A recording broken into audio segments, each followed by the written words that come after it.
നീ എങ്ങോട്ടാ? പിന്നെ എത്ര നാളായി ഓഫീസിൽ പോയിട്ട്? അപ്പൊ നീ ഓഫീസിലേക്കാണല്ലേ? അതെന്താ അങ്ങനെ ചോദിച്ചേ? ആ ഓഫീസിൽ തന്നെ നീ പോവോ? പോകണമല്ലോ, ഏറ്റിരിക്കുന്ന ജോലി ചെയ്തു തീർക്കണ്ടേ. സേവിയർ ഈ വിധമായെങ്കിൽ അതിന്റെ കാരണം ആരാണെന്ന് ജോലിക്കറിയാലോ. അറിയാം, എല്ലാ അച്ചായന്റെ തെറ്റിദ്ധാരണയാ ഓഫീസ് മാനേജറിനോടുള്ള കോംപ്ലക്സ്. കോംപ്ലക്സോ? എന്തിന്?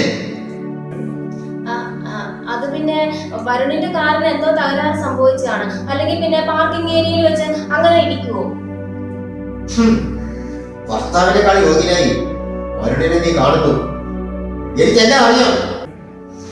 അച്ചായ പറഞ്ഞു പറഞ്ഞങ്ങ് മുകളിലോട്ട് കയറണ്ട കേട്ടോ.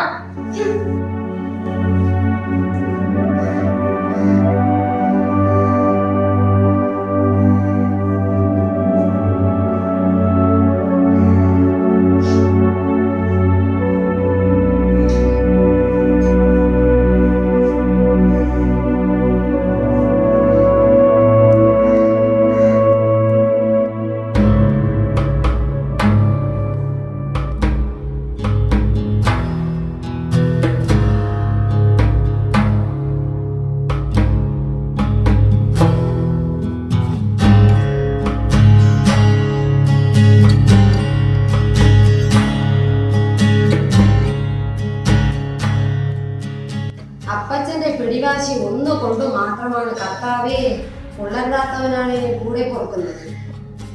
അച്ഛനൊന്നും പറഞ്ഞില്ലായിരുന്നോ? ഓ ഇത് നല്ല കൂത്ത്. കൊച്ചച്ഛൻ പറഞ്ഞാലൊന്നും അനുസരിക്കുമല്ലെന്ന്. അതെന്താ? കൊച്ചച്ഛനൊരു തമാശക്കാരനല്ലയോ. കൊച്ചച്ഛനും ഇത്തിരി വീശുന്ന കൂട്ടത്തില. ചുമ്മാതല്ല, അരോ കൂടിയല്ലേ ചേർന്നത്.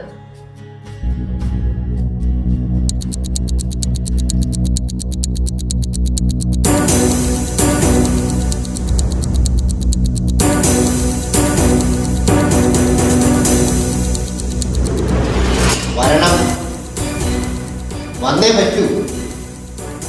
ഇതൊന്നും അത്ര ചെറിയ കാര്യമല്ല. എനിക്ക് സഹിക്കാനും പറ്റില്ല. ഏതായാലും 2-3 ദിവസം കഴിഞ്ഞേ ഞാൻ പോകുന്നുള്ളൂ. അതിനെന്താ, സൂസന ചേട്ടത്തി എത്ര ദിവസം വേണമെങ്കിലും നിന്നോളൂ.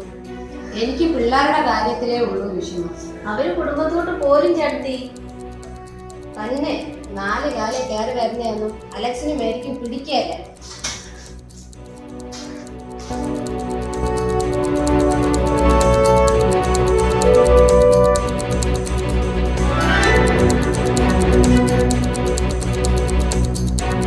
നിങ്ങൾ പറഞ്ഞിട്ടില്ലേ ഏത് സന്ദർഭത്തിലും എത്തിക്കോളാമെന്ന്? വന്നേ പറ്റൂ. ഞാൻ കാത്തിരിക്കും.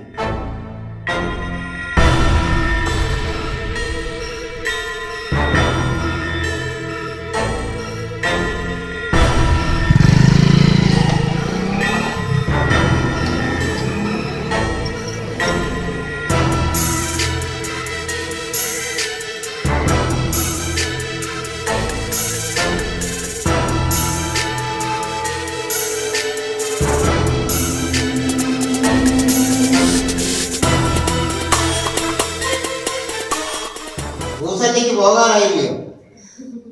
പോകണമല്ല, പിള്ളേരെ തനിച്ചല്ലേ ഉള്ളൂ അവിടെ. അതിയാന്റെ സ്വഭാവം കാരണമാണ് ഇവിടെ ഇങ്ങനെ ഒന്ന് നിൽക്കേണ്ടി വന്നത്. സൂസന്നെ ആള് മോശമല്ല. അച്ചായ ജൂലിക്കെന്താ ഞാനെന്ന് പറഞ്ഞപ്പോ കൊണ്ടത്? നേരെ തന്നെയാ, അവൾക്ക് കൊള്ളും. എന്റെ അനുജത്തിയാ. ഇടവകയിൽ ഒരു മനുഷ്യനും പറയില്ല സൂസൻ മോശമാണെന്ന്. ഇപ്പൊ ഞാൻ പറഞ്ഞത് പോലെ നീ ഇങ്ങോട്ട് വന്നേ.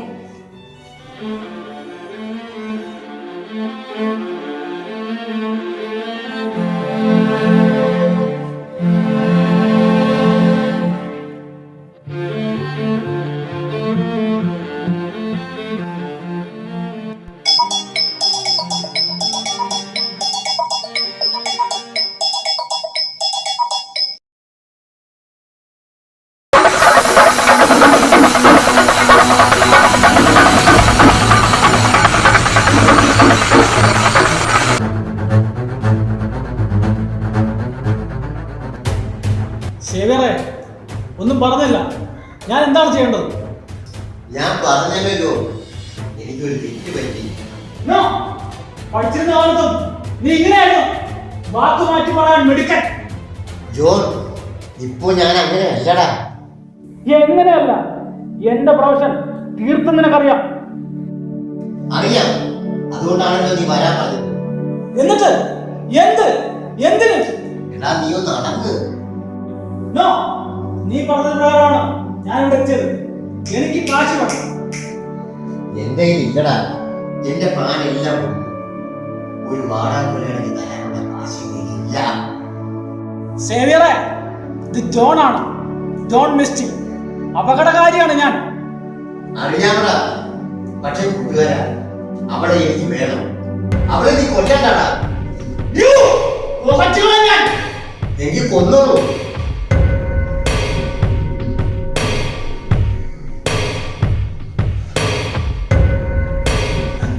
സേവിയറെ, കോയമ്പത്തൂരിൽ ഞാൻ ഇവിടെ എത്തിയത് നിന്റെ വാക്ക് പുറത്താണ്. ക്ഷമിക്കടാ. ആത്മസുഹൃത്തിനോട് ഞാൻ കൊടുക്കാം.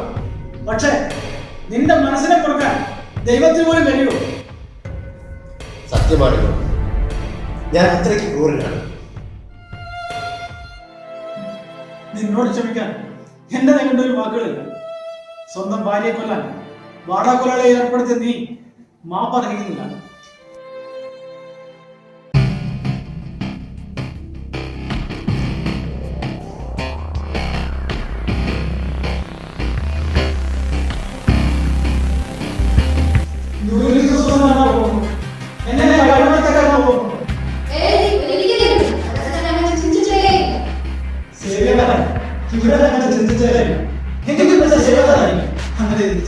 അതെ, വെറുതെ നിന്റെ നാശം ഞാൻ ചിന്തിച്ചു.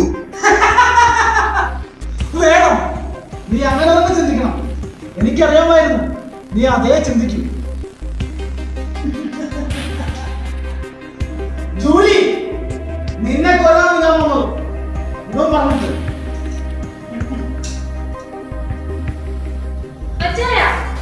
ശരിയാണോ? ചോദിച്ചില്ലേ? അതേടി, ഓഫീസ് മാനേജർ വരണം നീയും കൂടെ ചേർന്നാണ് എന്നെ നടക്കാൻ കഴിയാൻ ജീവിതമാക്കിയത്. അല്ല ചായ, തെറ്റിദ്ധരിക്കരുത്. ഭർത്താവിനെ കൊലയ്ക്ക് കൊടുത്തിട്ട് കാമുകനുമായി ജീവിക്കാനല്ലേ അവന് മുത്ത് നീ എന്നെ കൊല്ലാൻ നോക്കിയത്? സേവിയർ, നിന്റെ തെറ്റിദ്ധാരണയാണ് എന്നെ ഇവിടെ വിളിച്ചു വരുത്താൻ കാരണം. അതുകൊണ്ട് പറയാം, നിന്നെ ജീവനുമില്ല സ്നേഹിക്കുന്ന ഒരു പെണ്ണാണ് ജൂലി. അനിയ, എനിക്കും അതേ പറയാനുള്ളൂ. സേവിയറെ ജൂലിക്ക് അത്രയ്ക്ക് ഇഷ്ടമാണ്. അച്ചായ, വരുണൻ ഞാനുമായിട്ട് യാതൊരു ബന്ധവുമില്ല. കമ്പനിയുടെ മാനേജറാണ് അയാൾ. ആ നിലയ്ക്ക് മാത്രമേ ഞാൻ അയാളെ കണ്ടിട്ടുള്ളൂ. അച്ചായൻ എന്റെ ദൈവമാണ്. പതിവൃതയായ ഭാര്യയ്ക്ക് ഭർത്താവ് എന്നും ദൈവമാണ്. അവൾക്ക് അയാൾ ജീവന് തുല്യമാണ്. പതിവൃതയായ ഭാര്യയാണ് അച്ചായ ഞാൻ. മതി, പതിവൃതയായാലും എന്തായാലും സേവിയർ, നിനക്ക് വേണ്ടി ഞാൻ ഇവിടെ കൊല്ലുകയാണ്. ജോൺ, വേണ്ട, വേണ്ടാടാ, വേണ്ടാടാ.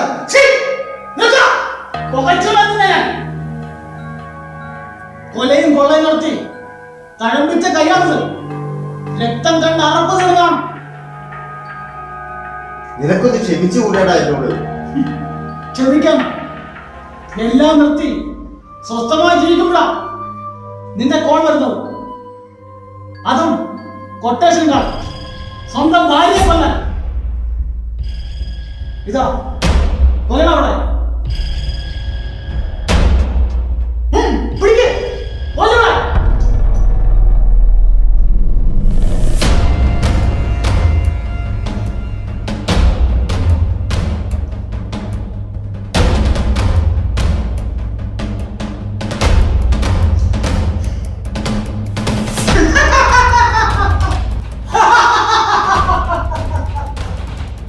എനിക്കറിയാമായിരുന്നു നീ ഇങ്ങനെ ചെയ്യുമെന്ന്.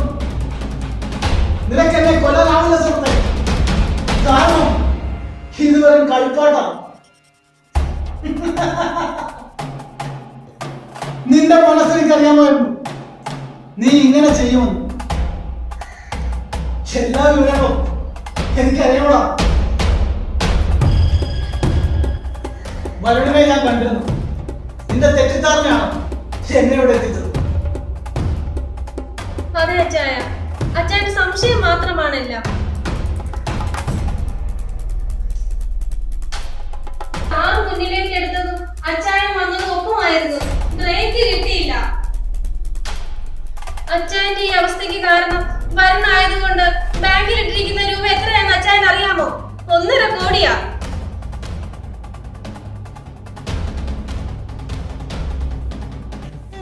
അരയ്ക്ക് കീഴോട്ട് തളർന്നതും എല്ലാം ശരിയാകും. അമേരിക്കയെ കൊണ്ടുപോയി ചികിത്സിക്കാന്നാ പറഞ്ഞത്.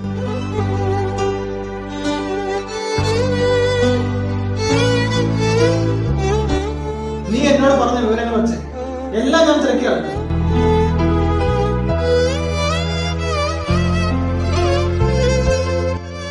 നിന്റെ തെറ്റിദ്ധാരണ എന്ന് മാറ്റാനും രണ്ടുപേരെ യോജിപ്പിക്കാനും പിന്നെ നമ്മുടെ ഈ നാടൊന്ന് കാണാനുമാണ് ഞാനിവിടെ എത്തിയത്. എടാ, നീ ജൂലിയോട് ഒന്നും പറയണ്ട, എന്നോട് ക്ഷമിക്കാൻ.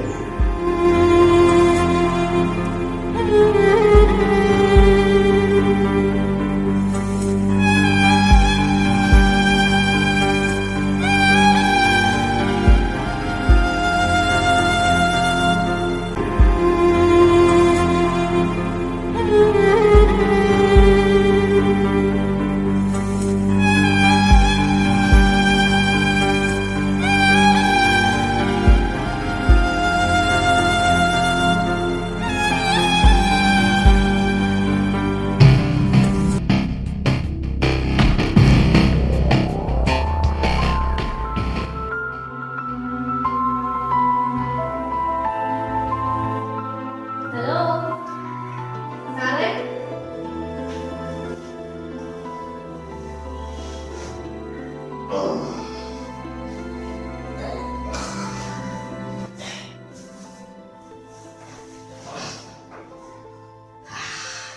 സമയം എന്തായിരുന്നു വല്ല നിശ്ചയമുണ്ടോ?